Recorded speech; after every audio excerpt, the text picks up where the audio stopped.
I'm Arthur Moats, and I'm here to tell you about my new book, The Moats Theory of Life. If you haven't picked up a copy yet, I strongly encourage you to. This book not only is a fun read, but it's a guide to helping you become a person of impact and inspiration. If you are ready to take the next step to improving not only your life, but those around you as well, go get a copy of The Moats Theory of Life, and it's available at moatstheory.com.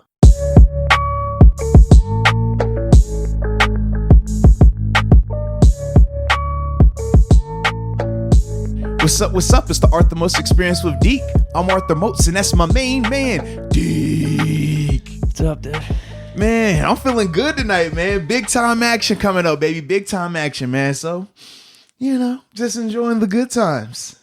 I am too. Well, wait, what? What are you talking about tonight? You talking about the Bucks game, Bears, or just in general? I'm just talking in general, on life in general, man. I just feel good. Feel good. Lakers. I mean, five games. Oh, Lakers. Oh. 5 games. What do you mean Lakers? Talking about this Brown right here, that guy? Oh. They don't call me a guru for anything. I mean, I told you the series was over. Hey, but I will say this though. Shout out to the Heat. They have made it interesting.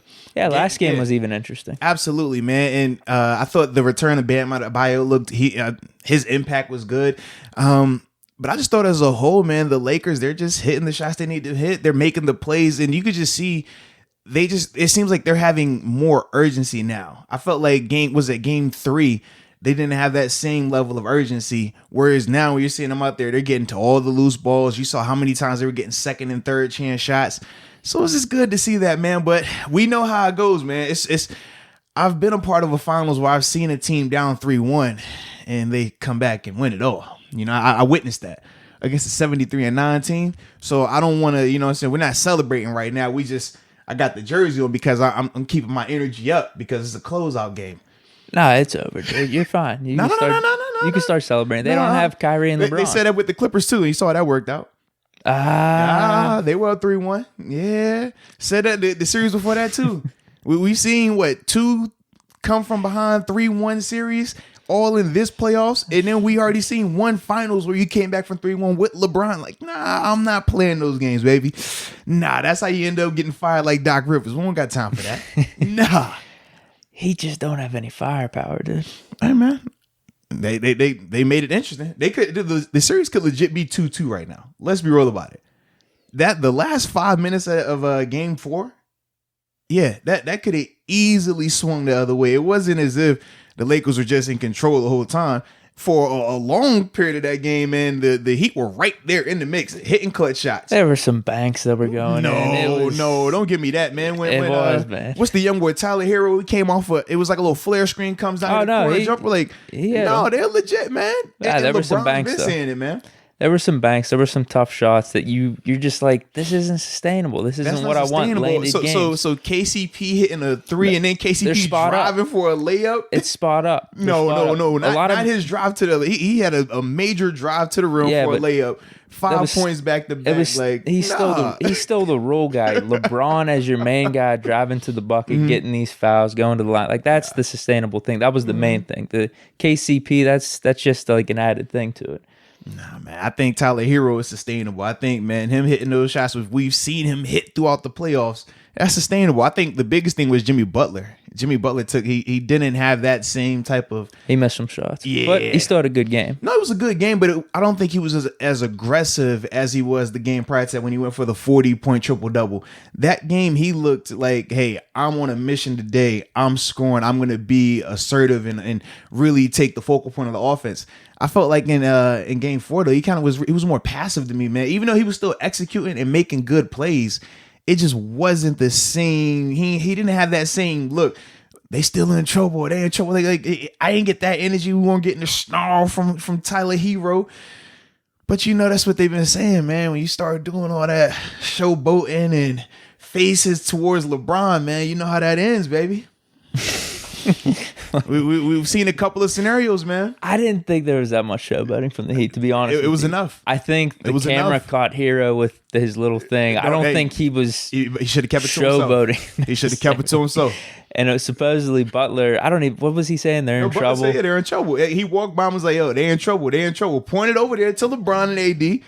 Yeah. Apparently, though, what he said in the post-game interview was the only reason he said that is because LeBron said that to him in the first quarter or second quarter or something like. So that's kind of like a natural reaction. Nah, bro. If you're gonna discredit me in the first quarter and we come back and we win the way that we did, I'm gonna say it in the heat of the moment. And now you sitting 3-1 looking silly right now. That's all I'm saying. I just don't think the same way Jamal Murray gave us the shimmy. Remember that? He gave you a shimmy. We saw that from him. We can go down the list. I just don't think it was Dame Dollar. We saw what they was on. Like, hey, we can go down the list, man. Hey. I didn't see your that boy as Pat Beverly. He didn't get the action directly, but he caught a little stray anyways. Pat Beverly on the sideline talking when he was talking. That's why they out of there too. So that's what I'm saying, man. He needs to stop. I mean, we've said that how many times? He just needs to stop. Chill, man. I'm just really excited, man, because it has the makings of a great day. Yeah, are they playing today? I thought they were playing Friday. No, I gotta check, man. Either way, man, I'm fired up though. Let me check. Because I heard something about a 3-day layoff, so it might be tomorrow. So you might have Bucks Bears tonight. Either way, man. Either way, it's gonna be good, baby. Either way, I'm winning, man. Hold on, let me see real quick. NBA schedule. What we got? Tomorrow 9. Yeah, Friday nights. That's even you know better. What jersey they're wearing too? The Black Mambas. Absolutely. You know what the record is in the Black Mambas? They're 4-0. And you know what game this is? This is a closeout game. Right. I've seen what Browns look like in closeout games of lately, bro. You hope it's not a jinx. You hope they're not like jinxing it or anything. They could have said that the last series and the series before that. No, but this being What? No. Here's the closeout game in the finals. That's all that been the exact same scenario the past couple times. Like it can't be a jinx, man. How many times is it gonna be a jinx? How many times is it gonna be is this the one right here? Like, nah, man. Certain things they just are. I already told you. I think the series is over. I'm just trying to throw out something that's food for thought. I think the series is over. I don't think it matters. I just think my guys are gonna go out and execute, man. But anywho, now that I'm done with that one, we got a game this weekend, man.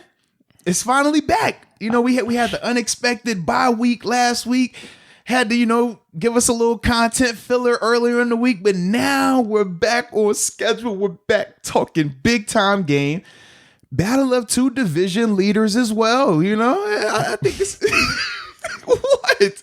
It's two division leaders right now, man. You're right. If the Steelers were so they're 1-2-1. If they were 1-2-1 and we're leading the AFC North, I would be puffing my chest. Absolutely. We're leading the division. They're leading the division, man. That's all that matters right now. They're leading the division. So you got two division leaders coming in. The Battle of the Keystone State. Fans officially back at Heinz Field the first time for the year of 2020. I mean, does it get better than this, baby? Come on, man. I'm excited. I don't think just having Steelers football. I really don't. Man, so you could say, could we have a better opponent? But I'm good with this. Bro, I don't care. The cross-state rivalry right here. Pittsburgh, Philly, Primanti brothers versus the cheesesteak. If we're getting Tony Luke's or we going Primanti's? Which one are we doing here? More Maxes, but that's for another debate. I'm excited though, baby. This is big time, man. And we also get revenge game potentially. Javon Hargrave making his return. The Steelers-Eagles games are always good. They've had our number a couple times. Like I remember one or two games, they've completely just dominated the defensive line to our offensive line, and Ben's getting pass rush like no other. Was it 15?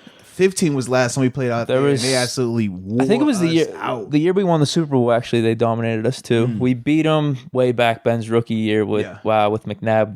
Them and the Patriots were like the two undefeated teams. They were the heavyweights at the time, and Ben comes in just a rookie, and then we go on our nice little 13-win run. But I think Ben's 2-2 against them. We've had good matchups with the Eagles. So even though their record 1-2-1, people may be ripping on the Eagles.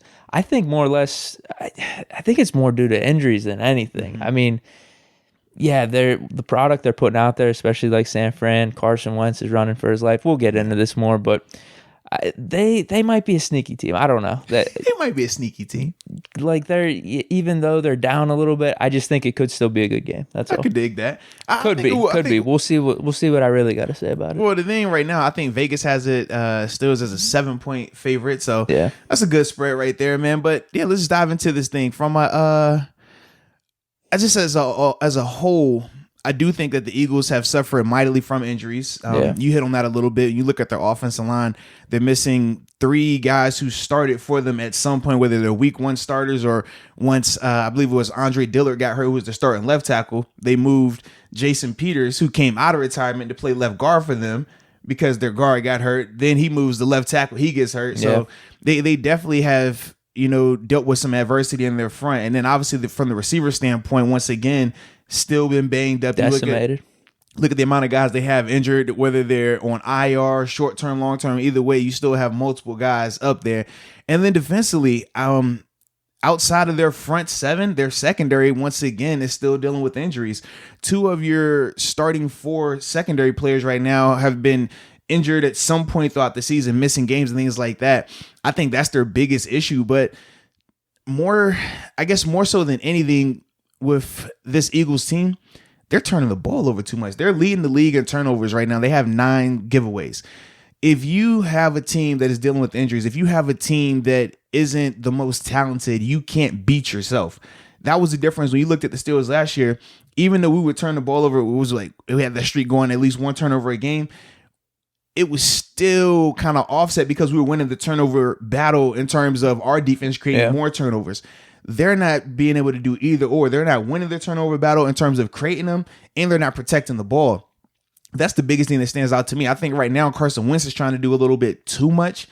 I know the interception he had in the first quarter against the Niners, I'm looking at him in the pocket. I'm just like, well, you're spinning around for no reason, and then you just throw up some duck trying to just get the ball. It's just not looking good. Like I said, he looks like he's pressing too hard, trying to do too much instead of just letting the game come to him like it typically does. So to me, I think that's my biggest thing with Philly right now.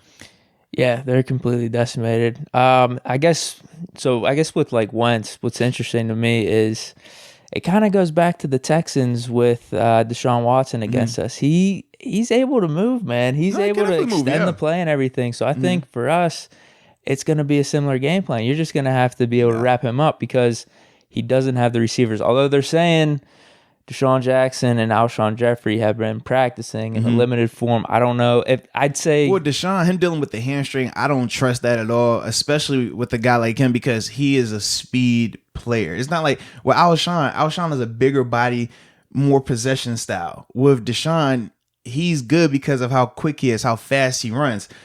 That with hamstring doesn't go well. You know what I mean? Like you think even if he tried to play, I don't see him finishing. Fine. I don't see him finishing at all. I feel like it's a similar situation to Julio Jones.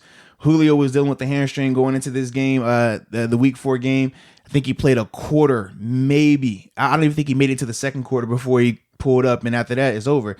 When you're talking about hamstring injuries, man, it kills you if you're a speed guy because you can't hit that next gear to make you fast without having to strain that hamstring a little bit. And if it's not 100%, then yeah, it's just going to pull. And if he's going into the game already dealing with the hamstring that was lingering from the week prior, it's not going to be able to put him in the best situation. Even when you watch him on tape, you can just see like, yeah, he's not laboring, but you could tell he's conscious of it. And I feel like when you have guys that have dealt with hamstrings multiple times, it never fully heals back. It just becomes, all right, I can do 90% of this. All right, I can do 80% of that. And up until you eventually just pull it again and completely tear it and have to get surgery and things like that. But that's what I'm saying when I look at Deshaun. And that's why I'm not really concerned about him in that vein compared to like with the Texans where we said, man, they had good receivers, just not great receivers. I think with the Eagles, it's the whole offense as a whole. Right, I'd say it's a similar formula. Like Wentz is going to have to be trying to make plays on his own, but then they have less weapons overall. And I think Wentz is a little bit worse than Watson as well. So I feel good. I feel good about it. Well, I mean, you always feel good about it. Yeah. But I guess I feel good about it. The positives you could say about the Eagles are Zach Ertz over any of the Texans tight ends. Okay. And then I'd take Miles Sanders over David Johnson at this point in their careers as well.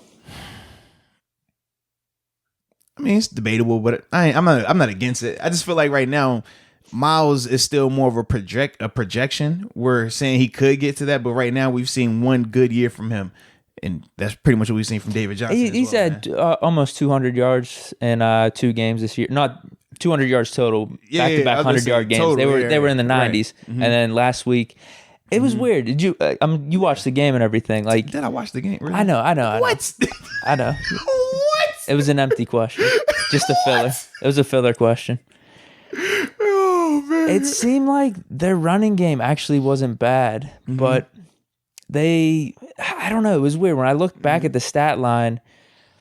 What was it, 13 for a little over 40 yards for Miles Sanders? I was like, I thought it looked like he did a little bit better. He did have 2 catches for 30 yards. I mean, if you look at the numbers a lot to you. Miles Sanders, it says, you know what his average per carry is on the year? I don't know. It's got to be over 4. Yeah, James Conner's 5 something. But you know how many rushing yards he has for the season?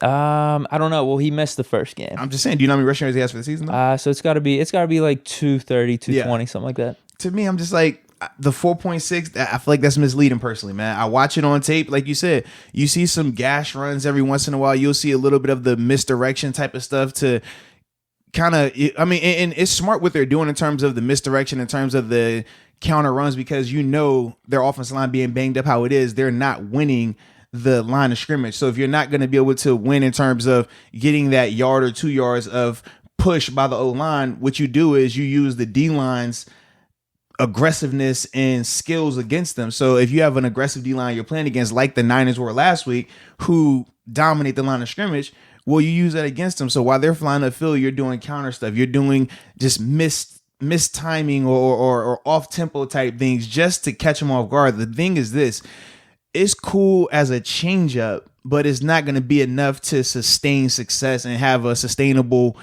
good, productive day on the ground. I think that's the biggest issue with especially not against us. I'm like saying all that. David Johnson really didn't do too much against us. I'm really not feeling that Miles Sanders will either. No matter like where you rank him in terms of running backs or how good you think he is, I just think our defensive line's that good and our front seven's that good. So that's what I mean. I just don't. There's not much to worry about with their offense, I think, because whenever you look at Ertz. All right. I feel like one of our safeties, we're going to be able to key in on him just because the Eagles don't have weapons on the outside at receiver. I think we could leave Hayden and Nelson to single up those guys, and maybe we could focus more attention on Ertz. So then outside of that, what do they have left, really? It's Carson Wentz just trying to make plays in the backfield and extend plays. Absolutely. And that's what we've seen from them. And ultimately, that's why their record is what it is right now. Like I said, with Wentz, though, I think the difference between him and Deshaun right now, Deshaun, even though similar scenarios in terms of running for their lives, obviously the Texans O-line is better than the Eagles as it stands today. The difference, though, I feel like is Deshaun Watson takes better care of the ball in terms of his decision making. You can't argue that right now. Whereas with Carson Wentz, like I said, I just feel like he's doing too much.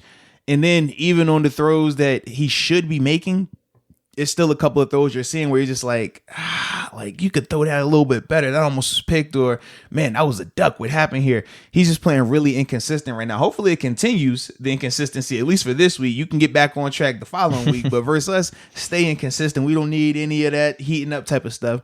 But I think that's the biggest thing. And with Ertz, honestly, I'm not gonna lie, he does not scare me, man. When you're watching him right now, he didn't do anything last week. He's a productive player, but he's still right now is more of the possession element of it. He's not giving you a ton of run after. He's not giving you the George Kittle where he's stiff arming and jumping and all this, or the Travis Kelce. Those are the type of tight ends that really scare me because of the run after ability. But with Ertz right now, I'm just not seeing that. I understand he has the name, and I know people like to put him up there with the other elite tight ends, but I just feel like he doesn't provide that run after right now to make a good play into an explosive back-breaking play. And hopefully, like I said, he can do that next week. Just don't do it this week. But that's my biggest thing with him right now, and that's why I don't see a scenario outside of the Steelers having miscommunication similar to the Giants, because I look at this game the same way I looked at the Giants in terms of, now obviously Saquon is a way bigger threat than Miles Sanders, but in terms of them not having the personnel really to match up against us. But what did we see in that game? It wasn't anything that Giants were doing to really give us trouble. It was more so us having miscommunication. It was more so us not being on the same page and having the details locked in like they need to. That's the only scenario where I can see this offense really giving us problems. But the reason I'm still nervous about that is because for 3 weeks now, we've seen that continue to happen. And even though they had a bye week, it wasn't like your traditional bye week where going in it's a bye week, so we can sit here and focus in on those issues. the whole week last week, they were preparing for the Titans until they got the call, the day before Friday? Thursday I don't know. afternoon, Yeah. that, hey, it's a bye week now. So you weren't even going through and saying, hey, these are the things that we got to highlight. These are the things we got to improve on. They were game planning last week. So for me, that's why I still have that little bit of unease in terms of how they're going to look coming out of this break in terms of the communication element, because they really didn't get that opportunity to just focus in on that. Yeah, I think the only positive then is just they have Ward as their number one and this Fulgham guy is their number two. Like, it just, even with miscommunications, maybe You're not maybe we feeling could. Fulgham, man? No, dude. He said, no, I'm not. Well, here's the thing. What's interesting is if they had Dallas Goedert, I think that would be the concern. They don't have him anymore. But man, him and Ertz combo and just I think he's an awesome tight end. We talked about this in our tight end rankings, but he's hurt, so they got nothing, dude. They really don't. Literally going into this game right now, they have, and this was earlier today. They have Alshon Jeffrey and Deshaun Jackson still listed as questionable. A lot of the O-linemen of the new wave O-linemen are still listed as questionable as well, even though these guys have been practicing with like Lane Johnson, Jason Kelsey. So this is not, like I said, not a super healthy group, man. Jalen Reagor still IR, obviously. Yeah. Goodwin opted out. It's just, it's bad, man. Yeah, I don't know. I just what are your thoughts on Jalen Hurts though, man? He's been getting some spin. I don't want to be acting like a homer or anything, but I just don't really have too much concern. Don't act like you don't act like one. I think objectively though, everyone could say there shouldn't be too much concern for the Eagles' offense versus our defense. You're not worried about Jalen Hurts? You know what? It was weird. Whenever he was in, the offense had some spark. You know what it kind of reminded me of? What? A higher end version of Taysom Hill with the New Orleans Saints. What? They're trying to do the exact same stuff that they were doing with Taysom down in New Orleans. They're trying to do some of that here in Philadelphia, man. He's a better version of it. I was going to say, I'd give more credit to Hurts over Taysom Hill, actually. No, I agree with you on that. I'm saying, though, that's what they're trying to model it after, though. I don't like any of that. I never will. What? I never will. It's either go with Hurts or stick with Wentz. I don't want to be doing all that stuff. Why? For their sake, whatever. It helps us, I think. I don't. I would much rather keep Wentz out there the whole time, personally. I would much rather keep Wentz out the whole time. If you're the Steelers defense. Yeah, you talking about them bringing in Hurts helps us. I don't feel like it helps us because I do feel like Hurts provides a little bit more in terms of athletic ability, and because of the one-off nature of the plays, they're not stuff that you work on a lot, and you never know what the new wrinkle is going to be when he's out there. It's going to evolve. It's not like when we think about what the Saints, when they first started using Taysom Hill, it was first little just, very, very elementary style plays that he would just make something happen, right? And you're like, all right, cool, catch you off guard. Then this thing then evolved to them double passing, reversing, running. Like they got a whole 20-something plays for that man now. That's what I'm concerned about when we talk about Jalen Hurts. I'm like, the more these weeks go by, the more that package for him increases. And the more it increases, that's how you can get caught not prepared for a play. And in the NFL, we know that's the difference between a no yard gain and a touchdown sometimes, man. So that's my whole thing with that, man. I would much rather they keep Wentz out there because I feel like with Wentz, number one, the shots that he keeps taking are going to continue to add up. Number two, like I said, he's pressing right now. So I feel like he's more prone to turn the ball over. And that's kind of my thought process with that. Whereas with Jalen, the unknown of him and knowing how, like you said, when he's been out there, their offense has looked better. That makes me a little nervous, man. Here's what I'll say, man. The thing I hate about that stuff, and which I think is the reason why I think we'll be fine with it, is you leave Wentz out there. You leave the quarterback out there. I hate that stuff. That's like an extra defender you don't got to worry about there. See, you're saying that, but they're trying to set up double passes. That's what they're trying to hunt right now. Go for it, man. Right. Give it a try. Give it a try. Right. I'll take your word for it. Where it's all right, it makes things a little interesting. I think we'll be able to handle it. I can just see it now, man. They hit the double pass. Hurts the Wentz for a bomb, and you over there throwing your beer somewhere sick. And I was over here like, dang, if only we would have just kept Wentz out there the whole time. Jeez. Wait, kept Wentz out there? What do you mean? In terms of not going with the Jalen Hurts package. That's what I mean. Like, keep Wentz out there the whole time. Have him stay and be the quarterback the whole time. Him out there right now, the way he's playing, does not scare me, does not concern me. I don't feel like he's doing enough.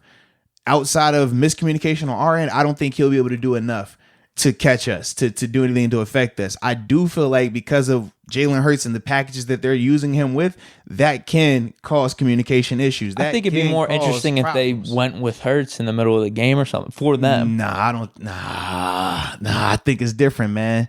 So hold on, just the packages as opposed to them flipping out for Wentz Hurts in the middle of the game. Taysom Hill.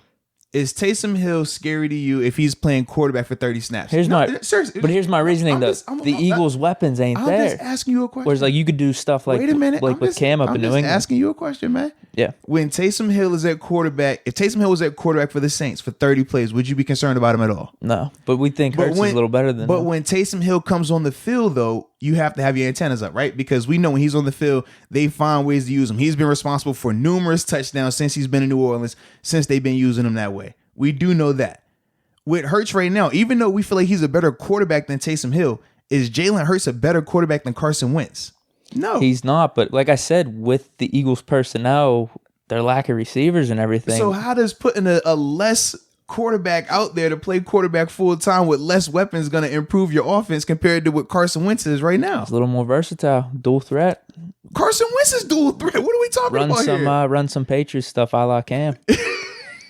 God, you playing Madden, man. I know. I'm just telling you. I think that might be a little bit more like middle of the game. I'm saying middle of the game. Mm-hmm. We wouldn't be prepared for that, and they just rolled with Hurts the rest of the game. I'm not saying he's Hurts the rest of the game. No, I feel like that's. I'm not saying he's better. Listen, I'm not saying he's better than Wentz. It's kind of like what we've talked about. You throw in a backup quarterback in some of these games, and all of a sudden they do great. Nick Foles in the Bears game.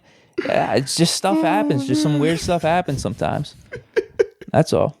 I'm not saying he's better than Wentz, but in this game, in this setting, if that happened, I think that could make things a little bit more interesting. Whereas I'm not concerned about Wentz right now at all, like you said. Fair enough. I just feel like... Whereas that would be just a wild card that's being thrown out there. Like, whoa, what could happen? A package, yes. A package of 15 to 20 plays, sure. You sprinkle it in how you want to sprinkle it in. It's different, though, when you're playing quarterback every single snap. That's all I'm saying. Yeah. And on paper, it's easy to say do what Cam does when he's not Cam. He's not. So it's not going to work the same way. That's all I'm saying. You're never going to know. No, you do know. And like you said, there was just he's a little... definitely not Cam, man. There was a little bit of a spark the against 49ers. So it's like you don't know. You don't. All right, all good, man. Now, defensively, though, for the Eagles, they definitely present some challenges. Big time challenges. Yeah, I guess just the front, really. In my opinion. I mean, they're leading the league in sacks right now. Obviously, the Steelers had a bye week, but they're leading and they have 17. The Steelers have 15, but they have a variety of guys up there with multiple sacks. I think Brandon Graham has 3 sacks. Derek Barnett has another 3. Javon Hargrave just came back his first game last week. He had a half a sack. Josh Sweat is another guy. They have multiple guys up there that can generate pressure. They can get after the quarterback. So I think this is going to be the biggest test for the Steelers offensive line because we haven't seen them play against a D-line of this magnitude. I thought 2 weeks ago against the Broncos was probably the best D-line that they had saw up until that point.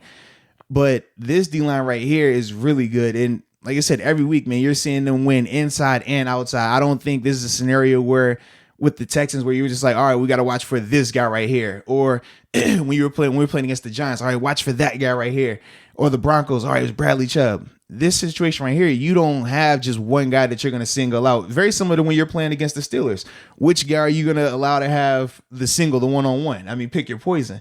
That's the type of scenario they have going on in Philly. I could definitely see that causing some issues. So hopefully the O-line, they did have a really good game that last game against the Texans. Hopefully that can continue on. But if not, that can definitely cause major issues, man. It definitely could. And like I said in the past, they've been able to get some pressure on Ben whenever in these Steelers-Eagles games for whatever reason. The interesting thing, I'll give you just a little caveat, just something to think about. I'm not going to be ripping on the Eagles pass rush or anything, but the games that they completely dominated, Washington, Bengals, and then 49ers last week. All below average offensive lines. They played the Rams and only got one. Average offensive lines for the Niners? That's what I'm reading. A lot of people are ripping on them online. I wanted to do my fact checking before I came on here and said that, but a lot of people are saying the offensive line is the weakest link of the 49ers. So that's kind of all I'm saying there. Weakest link on that team, yes. in terms of how they compare around the league, though? Well, they had a bad quarterback. Like it's tough running an offense like that when you got your backup and third stringer too. Yeah, so absolutely. Defenses can come in and tee off. And they actually use both of those quarterbacks too in San Fran as well, man. So yeah, when they played the Rams, they only got 1 sack and the Rams dominated them. So that's kind of one of those things that I'm thinking, all right, maybe I'm not going to say overrated, but maybe are the numbers perhaps a little bit misleading. I get nervous when you say that, though. What? We said we're not being homers, right? I'm not. No. What? Giants offensive line. What's up? Wait, what are we talking about? The Broncos offensive Our line. pass rush? All right, what's the last one? Texans offensive line. All right, cool. I mean, I'm just saying, technically, could another party outside looking in say similar things about our pass rush right now? That's what they can, and we'll prove them wrong. That's all. Right, I think we'll see. We'll see what the Eagles want. Yeah, that's all I want to say. I think we'll prove that wrong. We'll see if the Eagles prove me wrong or not. That's all. And I guess from a strength of schedule standpoint, with Philly, let's see, they've played They just played the Niners, but the Niners were banged up. Yeah, Washington. It was the Rams. Yeah, Bengals. Washington got out. They had the lead on Washington, and then Washington's D-line took off. Tied with Cincinnati. Yeah. Similar situations.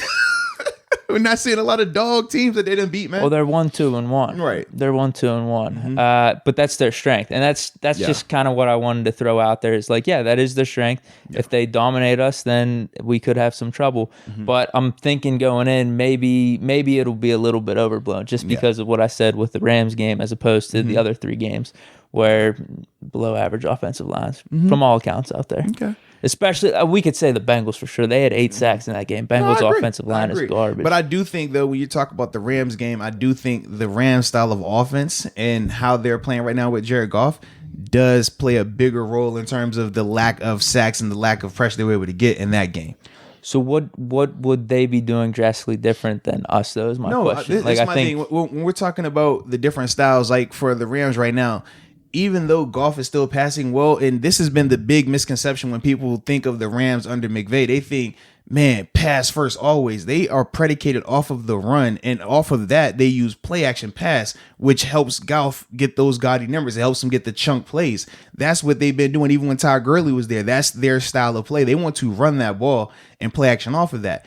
You're not rushing the passer like a madman when it's play action. You got to stop this run, especially if you're struggling to stop the run. Whereas with some of these other teams, and more importantly, like when we talk about Pittsburgh right now, do you think we're a run first team or do you think we're a pass first team? We're definitely not a play action pass team, even though when we do it, it works. It works when we do it. We just do not do it a lot. It's weird because we ran the ball a lot against the Texans, actually. I'd say it's a combo of both. Like we have a good balance right now, I think. Because like you said with the Rams, with the running and stuff, I could say, man, I could see the Steelers having a good running attack against which they should defense. Though. I mean, James Conner being healthy the way he is, obviously we've had a 100-yard rusher in each game. James coming off his best performance of 2020.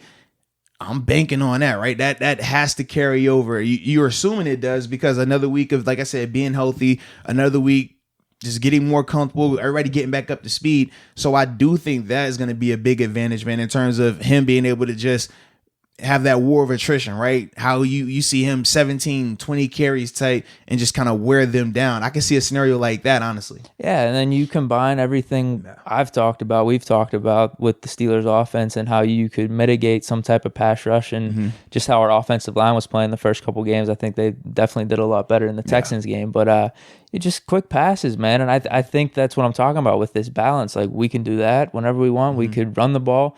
I'm not going to, the Broncos game, I think the numbers are a little bit misleading there, but Giants game and then the Texans game, it just feels like, all right, I think we have a running game here. It's not like those are one-offs. I think we're going to be able to do stuff on the ground throughout the season. Well, I think especially this game, the Steelers on offense and defense, if they execute, they should still be able to have their way. This isn't a good football team they're playing against. We talked about the team really not being tested. We thought the Titans would be that test. The Eagles aren't the Titans. The Eagles are 1-2-1 for a reason. They have little things that could cause some issues, and a lot would have to go right for them to be successful in this game. I'm just simply saying that they do have some things that can make it a little bit uneasy, but the Steelers, if they do what they're supposed to do, they should take care of business and it not be a debate. But that's the biggest thing right now. We just have to hope that, hey, man, when they come out, that they're going to look like that they're not going to take this as, oh, it's a 1-2-1 Eagles and play down to it. That's what you can't have happen, because then they can make something happen. They can hit a play here or there. And now you're sitting here and we're holding on to our chairs like, which we don't want. It's weird because on paper, the Eagles look bad, decimated, all this type of stuff. But I guess because of the Eagles brand, whatever it is, you always just feel like they're still a good team. They still got Wentz at quarterback, all this type of stuff. Like, I don't know. It goes back to the intro, actually, of you saying big time matchup and all this stuff. Yeah. It's like, I still feel like this is a good game, good matchup, potentially. No, I think it's going to be a good game. I don't think, even though on paper it should be a blowout, That's what I'm saying. Think it's going to be a blowout. It's something. At all, man. I think it's something with the Eagles brand, the Eagles Steelers matchups that have happened in the past that just got me in my mind thinking that. On paper, I've been going through this. I'm not worried, but I don't know. Maybe it's the history thing or whatever it is. I don't know. I'm about to say, you more the historian when it comes to the Steelers. I don't really have that vibe going on right now. Yeah, that's it. Yeah. But I just know, like I said, what I see on tape from them, man, is certain things that they can do that can potentially cause some unease with us. And more so, like I said, with us though, man, it's a us game. If the Steelers go out there and execute and they communicate and they protect the ball, don't turn it over, they're gonna be fine. If the 49ers did all that, they would have been fine. Yeah. The pick 6 by Mullins, he had another one that was just completely terrible when they were down in the red zone. Absolutely. That's a 10-point swing right there. Yeah. But the problem, man, with the Niners, you could just see them not really having an identity in terms of that quarterback play, and which is why they switch quarterbacks mid-game. Like, when you're down to your second quarterback and you're switching in the game to the third guy, like that's tough. It's not a good situation for you, man. We were there. Yeah, we absolutely were. We saw the benefits of it, and then we saw how it didn't work out, man. Like, it's just hard to do, man. I didn't think of that at all while watching that game. Yeah. Where it's like, we dealt with this last year. Yeah. I have so much empathy for these guys. I didn't think of that at all. I was like, man, these guys suck. And you look at the Niners defense. The Niners defense was creating plays, getting splashed. You're like, dang, dude. If you watch just the Niners defense against the Eagles offense, you would think, man, the Niners had that win this game, man. They were balling out on defense, creating turnovers, getting after them, like doing everything. And then you look and you're like, oh, the offense is terrible. Golly. Like, yeah. You have anything else for the offense versus the defense? I got an X factor. Let me think. What else did I have up here? No, I think that was my biggest thing, man. Yeah, for the Steelers on defense, create the turnovers you're supposed to create, dominate that matchup up front. On offense, when the Steelers on offense, protect the ball and then go after those DBs, man. I feel like in their secondary, they're not completely healthy and they don't have the same talent across the board. You know who the X factor is? Which name you dropping today? Dude, it's Ebron. It's Ebron. Dude, the Eagles linebackers aren't that good. Mm-hmm. They've been struggling to cover tight ends. Okay. Kittle completely dominated him last week, and I was trying to watch the snaps and everything. Like, all right, who's covering Kittle? I think it was like 50%. There was some type of linebacker on him, and they're missing their main linebacker. He just got hurt. I forget what his name was. I was listening to some little Eagles sports talk show this morning, and actually really good. Who else do they have? I'm looking on their defense right now. Let's see, TJ Edwards. That's the guy that's hurt. Yeah, that's the guy that's hurt. IR, the middle linebacker. Yep, and he's been their best guy by all accounts from the Eagles sports talk show that I was listening to. A lot of good information. I wish I knew your name. I could give you a shout out, but it was pretty good. I was trying to just gather some intel on this. But anyway, George Kittle completely goes off. Tyler Higbee had 3 touchdowns whenever the Rams played him. And then even the first week with Washington, Logan Thomas, is this the same dude I'm thinking of? Played quarterback at Virginia Tech, switched over to tight end. He even got a touchdown and a few receptions against them. So I think Ebron could be in for a big game here. I think that could be a big mismatch. All right. Everything in the past with the Eagles these past 3-4 weeks has shown that they're vulnerable with the tight end. And we got a pretty damn good one in Ebron. So Ben's building that connection with him right now. What's up with Vince? What's gonna love? Well, we know Ebron's more of the receiving tight end here, and that can make the splash plays. We just know Vince, run out the catch, man. He can step on you, and he'll get all right. All right, look out for Vince too. Just a little. All right. I feel better now. I was like, hey, Vince, still gonna love it. Here's what I could see: 7 receptions, 90 yards, touchdown for Ebron. Okay. 4 receptions, 50 yards for Vance. And one of them is like just a little pitch in the middle of the field. And he just gets some runs off and run stiff after. arm for 15 yards. Yeah. All right. Nah, tight end though. Watch out. I like it. Deke's X Factor. Deke's X Factor? Ebron, All right, watch okay. out. Watch out. I'm telling you. I like it.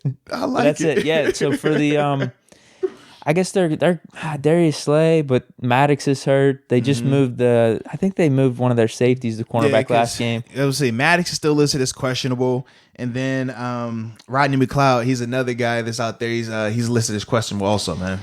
I mean, I feel good about our receivers with that matchup. Deontay Johnson's going to be back, so I feel like we got the firepower on offense, and like you said, if we just do everything we're supposed to be doing, shouldn't be a problem.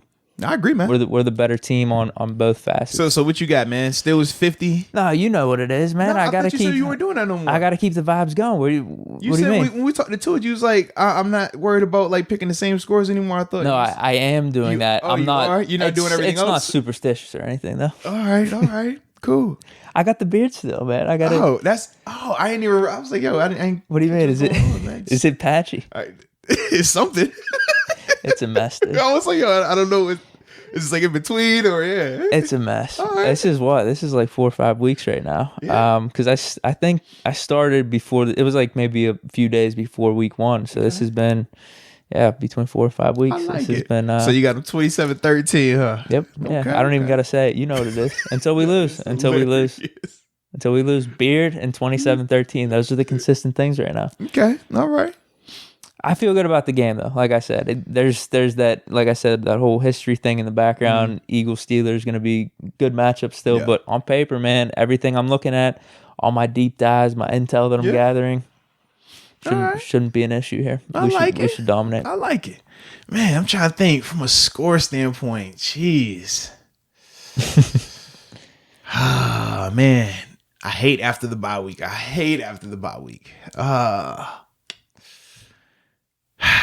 I'll probably go 24. I'm going to go 24-14, actually. Okay. Yeah, 24-14, man. It's the NFL.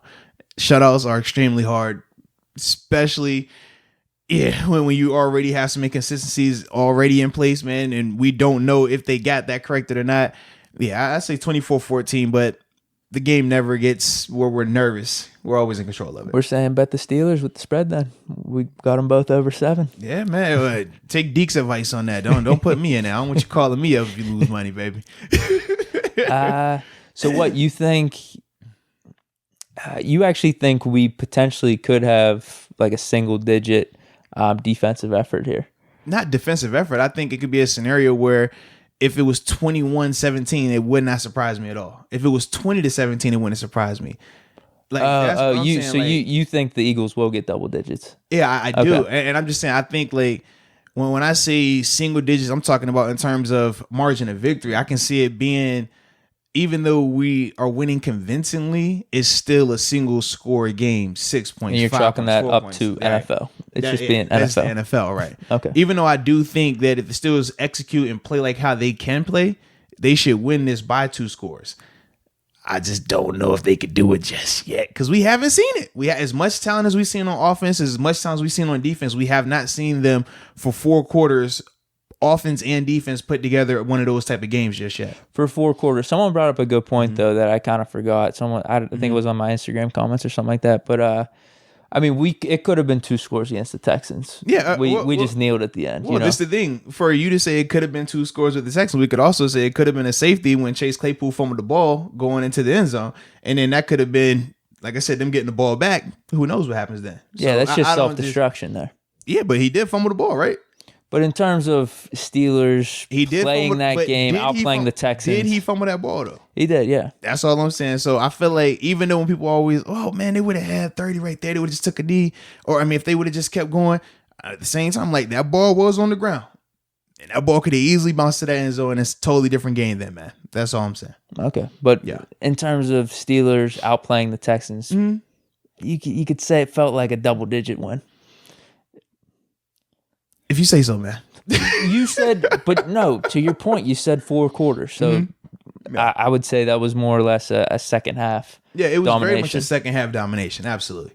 But yeah, that's what we got then, man. Steelers over Eagles. What? You said like you were surprised or something, man. Like I feel like with you, man, you've already I feel like you supposed to drop a 50 burger on us one time or a 30 burger. We've seen 27-13. the Browns even score 49. 27-13. So we can't score 30 yet. You realize, they said that actually it's been what? Am 20? I capping us? Because I don't think we have over 30. Haven't scored I keep saying 27. Listen, we haven't scored over 30 points in 23 games. And let's see, they said this year right here has been the highest scoring averages of any NFL season. That's and fine. We're the only team. We'll just keep winning. So we're the only team right now that hasn't got a 30 We'll just keep winning, man. I ain't concerned about it. We can't get 30. Can you just bump it up a little bit? I want the wins. It's cool. We can't just a little bit. It's cool, man. Anyone could take their points. 3 points. Huh? Just need 3 points. I've been picking 27-13 and we're 3-0, so that's what's happening here. But you're not superstitious, so you're not worried about it, bro. What's up with that 30 bird? You got the beard still, so we're it's good. Fun. It's fun. I'm 27-13 in the beard. It's fun. It's not superstitious. It's fun. I like it, man. Yeah. What else you got for me, man? What else? I know you got some hot takes, man. I don't actually. What? I don't. I spent yesterday kind of off the grid, and it was nice. Yeah? Okay, a little bit. I had to take my car to get it looked at for body work and stuff because inspection's coming up. It's not looking good for the car. We'll put it that way. Then I got invited to play at a country club yesterday, which was really nice, extravagant place. So went from there, mask? And then you had to wear a mask? No, not for golf, man. I'm saying to go in. You didn't have to wear to go in. No, it was you didn't. I didn't really get. It was like this mini. What did you just say, man? I don't know what that was. Everything was safe. Everything was safe. No, it was awesome playing at the country club. And then, let me think here. And then I went to band. And then I went home and I was exhausted. I went to sleep. So I'm not, I don't have any, I'm not plugged in. It was a nice day, dude. It was a nice day away from my phone. I wanted to get your thoughts on what they're talking about with the Titans, though, man, in terms of potential new punishment. So you remember last week, the Titans weren't supposed to be in their facility up until Saturday, even though at the time, remember, people were still saying, well, man, they should still play the game on Sunday, no excuses, or play the game Monday, etc. So apparently the Titans on Wednesday, once they got the news they couldn't go into the facility, they got together and did their own workouts at a separate high school field, essentially. And now they're talking about either potentially handing down punishments in terms of fines for certain players that were there. Ryan Tannehill was one of the guys there. They talked about potentially removing draft picks also. They said that going forward, forfeits could be involved, but for them, because it was already happening before they did the new policies, that's not going to be something. But they could potentially face a forfeit versus the Buffalo Bills this Sunday, because right now they're still having positive tests. They haven't had 2 days in a row of no positive test yet. So I was trying to get your thoughts on that, man. Man. I don't know. It's just a weird situation, dude. I mean, what happened? Because there is that stuff that's out there, and you mentioned it, that they got together last week and they weren't supposed to. They were holding workouts, but they weren't. They said that the NFL told them directly to all quarantine separately. But at the time, when they told them that, they hadn't moved the game at the time. So they still were under the assumption. Remember, that's when Mike Vrabel came out and was like, we'll be ready to go, or whatever, or we don't care. Because the game was still scheduled for Sunday. Then, remember, we were talking about it potentially being Monday or Tuesday, but they still weren't technically allowed to come into the facility to practice. So they said, well, we're going to go prepare on our own over here. So then that way we ain't looking crazy come game day. Players did that, kind of on their right. own. Well, they're still trying to figure out everybody who was there, but for certain players were there, and for certain, Ryan Tannehill was there. Yeah, I don't have that big of an opinion on it. I guess because it has something to do with the Steelers, and I guess as the NFL as a whole, because it starts affecting the scheduling and stuff. Then I guess maybe I should have an opinion. I don't know, man. It's just the whole thing just feels like wonky to me. NFL's just got to do what they got to do. Like I said last time, with the whole things come up and this Titan situation hasn't been completely solved. So all right, now they're taking the next step to try to make sure this stuff doesn't happen. I really don't. I'd probably be more interested to hear what you got to say. I don't have that big of an opinion on it. I'm sure a lot of people are saying, oh man, the Titans screwed the Steelers. They should forfeit that game. We should get the win and all that stuff. But I think I still feel the same way I did whenever we were talking about Steelers Titans. It's like, man, shit happens, and I don't know. I think it's just we're thinking because we're the Steelers that we should be getting the win and everything. But at the same time, I don't know. I can see both sides. I can see all of it. So Well, for me, man, it's a couple of things that stand out. Number one, I don't fault the Titans for holding private workouts. At the time when the whole thing came out, they were shut down until Saturday, but yet we're still scheduled to play Sunday at 1:00. If I'm on that team, I'm doing the same thing. I'm trying to figure out, how we gonna be ready to play? How we gonna be ready to play against an undefeated Pittsburgh team? Yeah. And no one's gonna give us the excuse of, well, y'all didn't get a chance to practice. We talked about that in here. How I said, man, I feel like it's a competitive disadvantage of not being able to practice. But it was still a lot of people that were just kind of like, it doesn't matter, go out there and show up. So I'm not against them doing that. And then from the NFL standpoint, in terms of them talking about handing out harsher punishment to the Titans for that, to me, I feel like the NFL is being hypocritical anyways, because when we fast forwarded a week later, the Patriots and Chiefs, they knew that the Patriots had Cam Newton test positive. We understood that, but then they took two separate planes because they had one plane designated for players that were potentially contaminated, potentially had COVID. One of those players, Stephon Gilmore, on that second plane. But yet you still have him go out there and play in the game, knowing that it's a possibility that he could have tested positive a day later, which he ended up doing anyways. To me, if you're going to hand out these harsh fines and all this punishment for the Titans for getting together to practice when it didn't have anything to do with anyone else, they're doing their own thing because they can't get in the facility. But yet you knew ahead of time going into this game that this dude potentially had COVID. Potentially the players that were on that plane had COVID. And you allow them to fly separate planes. If it's bad enough that you got to take separate planes, that's telling you something right there. And then from there, you allow him to play in the game, and you see post-game, beautiful picture, him hugging Patrick Mahomes. Beautiful. Oh, no helmet on. Just give me some love. Like, to me, I have more of an issue with that if the NFL does take the route that they're talking about taking in terms of some of these harsher punishments or unprecedented punishments. I feel like the NFL, they need to look in the mirror in that regard because, yeah, both scenarios were bad, but you can't handle one scenario this way, but then because this one is better for ratings, we're going to let that one slide. Like, nah. Yeah, dude, like I said, it's just, I don't know. I don't have like that crazy of an opinion. Like this kind of stuff's going to happen. I know if I was the Steelers and they're trying to take draft picks away and having us forfeit, I'd be pissed off. Yeah. So like, I'm not trying to act like, oh, the Titans should be disciplined so harshly for this and that. Like, I don't know, man. It's a weird thing.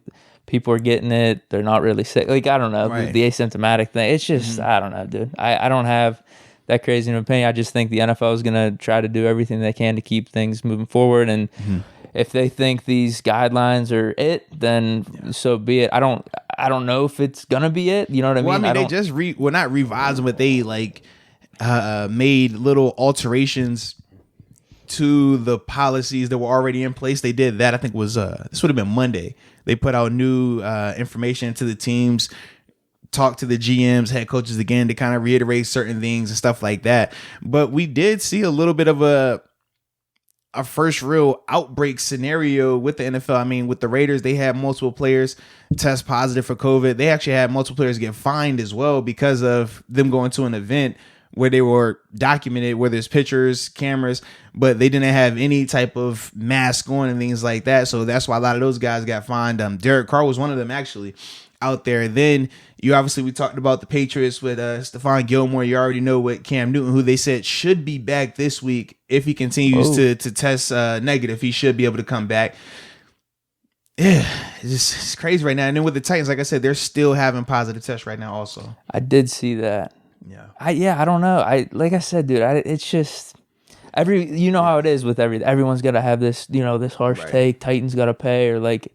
I don't know. I don't feel that way. I guess my thing is this, though. I kind of feel, though, if you're the Titans and they were to make you forfeit, in the end, it could potentially benefit you if we're talking playoff seedings when we talk about wins and losses, because the similar way of how a tie can help you more than a loss at times, that forfeit, depending on how they word it, depending on how they rank it on your schedule or on your overall record, like that could have an effect. Because I saw some people talking about just forfeit to make it a straight loss, Bills win or Steelers win and things like that. I've also seen where they would just leave it as the Titans didn't play that game. So it's not an AFC loss. Right, it's not an AFC loss. Right, in that scenario. So, where you still have, going into any game, you got a 60-40 chance of winning or losing, or 40-60, 50-50, whatever it is, as opposed to, like, you get the loss. And it's against AFC for sure, as opposed to loss, no AFC. Right. That's interesting. I didn't even think of that at all. So that's another thing. And then they were talking about potentially if certain teams just had to not play a game, right? And if the team, then basically what they're saying was the team that tested positive, right? They had the outbreak. They just don't play that game at all. So they would play 14 games this year. The team that was supposed to play against them that was healthy gets the win. So you got some teams playing 16 games, some teams playing 14, 15, 13 games. To me, I just feel like that's going to get really messy when it comes down to playoff seeding and spots like that. And yeah, I feel like people would go crazy if a team that set out early ends up getting in because just wins and losses, they don't have that extra loss on their record because they had to sit out that game. Like that'd be funny. Right? I'm not gonna lie, that'd be funny. It would be funny. It would, as long as you were on the good side of it. If you were the team that didn't get in because that team had one less loss because they didn't play in the game because of COVID. Well, no, I think you would lose. No, honestly, because what's the general sentiment right now? Probably around the NFL, a lot of teams or fans are saying Titans should pay for this. Correct? Would you say? I feel like it's a mix. Honestly, I feel like you got the super. Man, they need to have a loss. They need to have forfeit multiple games, and they need to be fined. Vrabel needs to be fired. Like it's because that would be funny. The irony of that would be hilarious. Yeah. That's like, all right, you get that because you wanted that so bad, and this is what you get. Like your team is bounced out of the playoffs because you wanted the Titans to win or have that loss so bad. Right. Now you get out of the play. That would be hilarious to me. It would. Because I don't know what the general sentiment is. I don't know if it's just Steeler fans that are thinking it or if it's around the league. Well, no, I feel like the Steeler sentiment when they started talking about the Bills potentially getting a victory via forfeit, Steeler fans started getting. Okay, so that is in talks. That is in talks because the policy in terms of the violations that were in place and stuff like that. The Titans beforehand didn't necessarily violate all of that then. But once the policies were in place going into this game against the Bills, when they held those practices together, they're saying that from then on starts to violate those days. And that's why it could be a potential. That happened on Steelers week or Bills week? It happened going into the Bills week. Oh, okay. Yeah. So that's what they're saying in turn. Well, this would have been the 30th. So I think that was either Wednesday or Thursday of last week. But whenever it was, the policies after they started gathering information, the NFL changed everything in terms they already postponed the game. Correct. Yeah. But then from there, that's when they started saying, well, we're going to do this, this, and this if you don't do this, this, and this. And the Titans, after the fact, had something else. So that's kind of what the whole scenario is. So that's why they were saying with the Bills game, the Bills could legit get a forfeit victory this week. But the Steelers game still has to be rescheduled or still going to be played. I think it's week 7, we said last week or whatever. So saw a good amount of Steelers fans upset about that, feeling that they should get a win as well. And I get the frustration because it's like, oh man, if that happens with the Bills, why not with us? You know what I mean? We both had to not play because of the Titans situation. But I think the thing is this though, if we say today we're implementing a rule. Okay, and the rule is, if and I get this side 100% too. That's what I'm saying. Right, you can't like retroactively punish a guy for something that wasn't a rule a week ago. The rule just became a rule today. So how are we gonna punish you for that for 2 weeks ago when we just came up with this today? That's my biggest thing, and that's why I don't think the Steelers game should be affected in terms of a forfeit. I think you still have to play that because that was already decided before any new punishments were created and things along that nature. You can't create it today and then go back. If that's the case, man, it would be a lot of nonsense going on just around the world. If we could, today we're going to create a policy, but I can go back in time and get you for that now. That's my whole thought process with it, man. Yeah, for sure. Yeah, dude, it's what I don't know. I just don't really have that mindset of like, this is happening with the Bills, like, and I'm going to stew over this. Like we really need that. We got screwed. It's like, let's just move on. Kind of like we're going 16-0 anyways. It don't matter. Yeah, let's just move on, man. Like let's focus on ourselves. And we got the Eagles this week. Yeah, like this is, I don't know. I just don't think it does any good for, I don't know, probably more or less the team and their mentality because they're the ones actually playing the games. But even us fans, man, let's just vibe, man. Positive vibes. Let's keep going. NFL, we're still rolling. Let's keep it going. Positive vibes, man. You heard it right here, baby. Talk to him, baby. Talk to him. Yeah.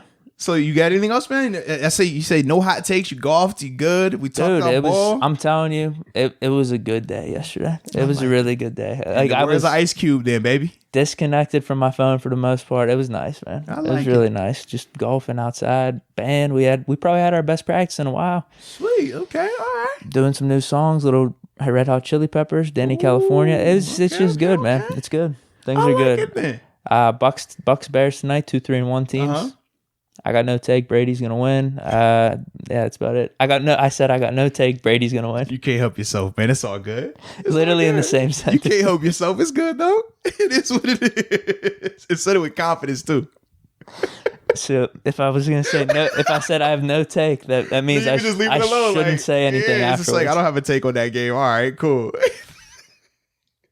But I like it though, man. That's you. It's all good. It is. But yeah, that's gonna happen. So I'm looking forward to that, and it's good how it's spaced out. Tonight, Thursday night football. Tomorrow, Lakers finals. Saturday, I might be done with college football with Pitt losing. I might be done now. So wishy-washy, so fickle. I like how you've been posting on Twitter too. Well, not last game. I forgot what you were doing last game. But you put something up that you were like, "Hey man, I'm doing something, but I'm watching the game." That might have been I'm golfing, but I'm watching the game. Yep. No Kenny Pickett like updates and highlights or something like that. Yeah. Yeah, I forget when we played NC State. Where was I at when I watched that game? I don't know. Yeah, but you definitely said that though. You were like, I'm out doing. No, that something. was the Louisville. That's what I'm saying. That was the Louisville game. Where was I at on Saturday? I watched the game. I don't know what was happening. You said you were watching. I think I was hungover. I think that's what, and I didn't feel up to posting the Twitter highlights. I think that's what was happening. Dang, so there were 5. No, I did. I posted. I posted some last week. I definitely did last week. No, it wasn't last week. I thought it was the week before. The week before, I didn't. Yeah, the Louisville game. Yeah, when you because you put out there, yeah, man, golfing right now. I'm golfing. It's like, all right. No highlights, but I'm tuned in. Low YouTube TV. It's a crazy good invention, man. It's crazy. I like it. It's wild. I'll put it on in the background. I don't know if I'll be as invested now. We're gonna be playing some big time teams coming up here. So you watch them versus the easy teams where they winning. You sound like a front runner. Now they get some adversity. You don't want no smoke. You over here. I ain't even gonna watch this game, man. I'm good. Trust me, I'm still a fan, but because I'm not rooting for any other team. It's like I said with the Steelers. You can't have a second team. Pitt's my school, so I don't have a second team, but I could not watch them if I want. I guess. Enough. I don't abide by those rules of not having second teams. If I play for you and y'all pay Understood. me, We've talked about this. We've talked about this. I'll let you slide. I ain't worried about you. I'm just throwing it out there now. Yeah. When you add up the money that both teams paid me, yeah, y'all can say what y'all want to say. I don't care. Understood. I think that's it for me. It is, man. But you know what, Ice Cube, man? Since today was a good day, man, you close us out strong, man. Give us a little. Today's a good day too, but yesterday was just. It was one of those things. It's just. You didn't see Barry flashing them high beams at you, huh, man? You were good, huh? Almost messed around, got a triple double. You know who else almost did that, huh? Yeah. I told you the series is over, dude. It's like that sometimes. Hopefully he messed around to get a triple double on you know what I'm saying? Well, the MVP's locked up. He's got that. There's no worry about AD because that was kind of like a conversation game 1 and 2. I do feel like this last game did solidify, but I do think if AD goes out there and goes crazy, it'll be interesting. I don't think. He disappeared game 3. And like his stat line wasn't completely there game 4. He was making plays. But he had more clutch moment in game 4 than necessarily good overall game. Like he finished with a good stat line when you look at his numbers. Good defense. Like his defense on some Jimmy really nice Butler was defensive huge. plays. He had a clutch 3-pointer in the 4th. But man, my man Brian, man, they say he don't hit free throws. They say he's shy. He don't want to go to the line late in the games. My man went down there and knocked 7 in a row. He's hitting some man ones. He's hitting some man ones too. Yeah, big boy rebounds, man. I'm loving it. So, like I said, man, we just gonna let that vibe out, man. It's a good day. Enjoy yourself, baby. Go ahead, break us out, man. Go ahead, Q. Get us Q. We appreciate everyone for tuning in. And until next time. Peace.